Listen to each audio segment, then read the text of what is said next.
Here's your pre-episode warning. If you came to this episode looking for burnouts and racing, this isn't it. It's not really about cars, but I still think it's worth watching.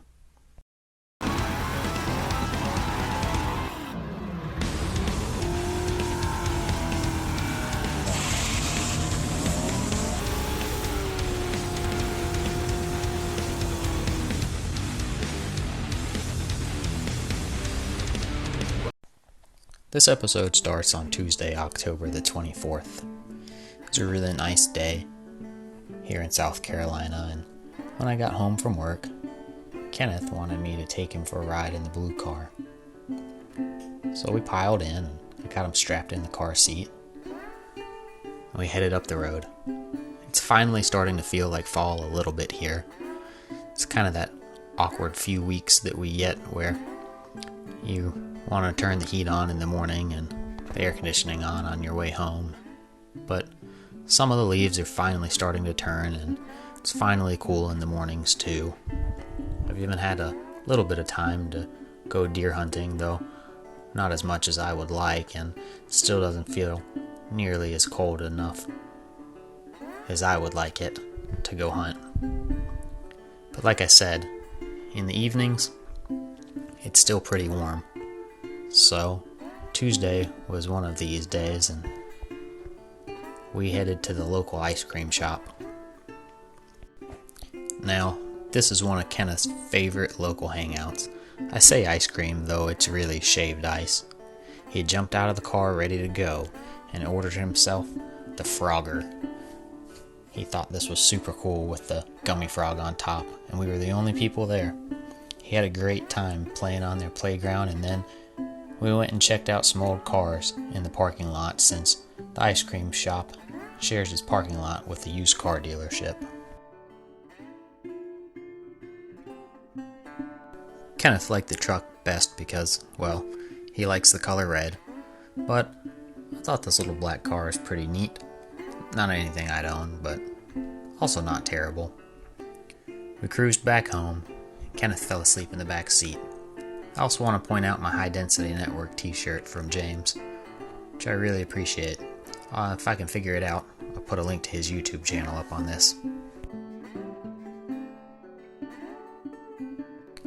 The week rolled on, and we had a really beautiful sunrise one morning on my way to work that I got a quick clip of.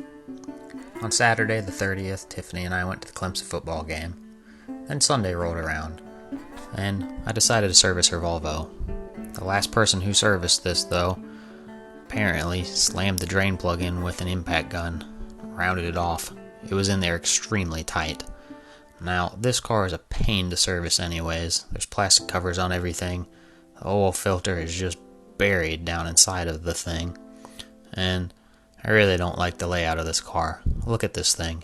It's a 3.2 liter straight six sat transversely in the car. I've never seen another car with this engine configuration. The worst damage, though, was inside the oil pan.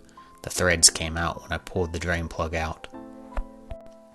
So I hopped in the old reliable F350 and headed to town to see if I could find a new drain plug and maybe even a tap.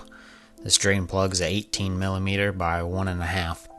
I would also like to clarify too, this is the first time I've ever serviced this car since we owned it. My mom bought this car basically brand new, and she took really good care of it, and generally always took it to the same center to have it serviced, but this last time she took it to just some cheapo oil change place in town, and I guess whoever the yahoo that was working on it really did a terrible job. Really didn't have time once I got home to do anything else with the car, so we ended up pushing it down the driveway a little bit, clearing some room out in the yard, hooking the chain to it behind the Cub Cadet and dragging it out of the way, since it was blocking everything else in the driveway. After Kenneth got done with fishing practice, it was time for Halloween. We headed downtown where they had the streets blocked off. In front of the old Ford dealership I used to work at, actually, though I didn't get any footage of that place. And it was great to see everybody out from the community. All the kids and parents, everyone in costumes. They were reading ghost stories and handing out candy.